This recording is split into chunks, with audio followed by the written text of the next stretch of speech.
is boastful.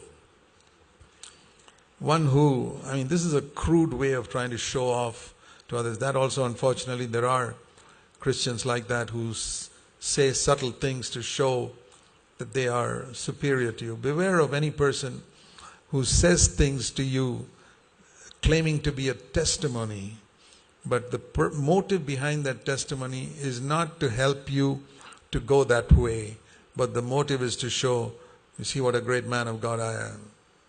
Beware of such people who are saying things to you only to show off. It says avoid such people. Avoid such people completely. And then another, he uses a number of words for pride. So not only boastful but arrogant. And that is a certain attitude. And I'm sorry to say I've seen that in some elders and some preachers, an arrogance in the way they speak to others, not the spirit of a servant. I'm not talking about rebuking sin. When you rebuke sin, you have to be very strong.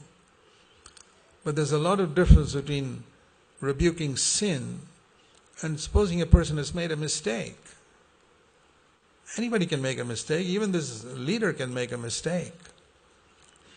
I must distinguish between the way I correct a person for sin, which is rebellion, and the way I correct him for a mistake that he's made. Okay, that mistake caused some problem. And that often happens in the church when we work together, when we are running a conference or we are doing so many things in the church. We got to distinguish between rebellion and a mistake.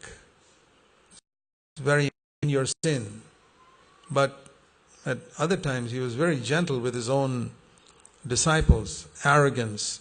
And then it speaks here about revilers. These are all people who have these characteristics but who have a form of godliness. Revilers are people who blaspheme, say things about God in a loose, light way. There are many people nowadays who crack jokes about the Bible and about hell and about God, and they think they're very funny. It's blasphemy to make fun of biblical things. It's blasphemy to make fun of spiritual things. Marriage, for example, is a very holy thing God has created. It's wrong to make fun of it in such a way that people don't value the sanctity of marriage. There's many things which are very close to blasphemy. You don't have to just curse God. There are many people who are burning in hell, and it's terrible. I've heard some things, even so-called believers speak, which are, I don't even want to mention them. They make a joke about something that Jesus said. Be very, very careful that we don't make fun of biblical things. Don't be a blasphemer. Don't be a reviler. And some of these people who do this, I've heard myself, are people who claim to be born again. So we want a purity in our CFC churches where people don't have these qualities. Because, we have a tremendous form of godliness in CFC. We preach some of the highest doctrines that are being preached in India. And it's very easy to have that garment and behind that garment have all these qualities, especially in the last days. And then it says disobedient to parents.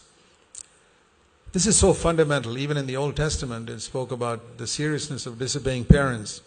But to have a form of godliness, you young people, especially you children, you are not at all godly if you disobey your parents. Let me tell you that straight to your face. I'm not saying that you got to obey your parents if they tell you to do something sinful.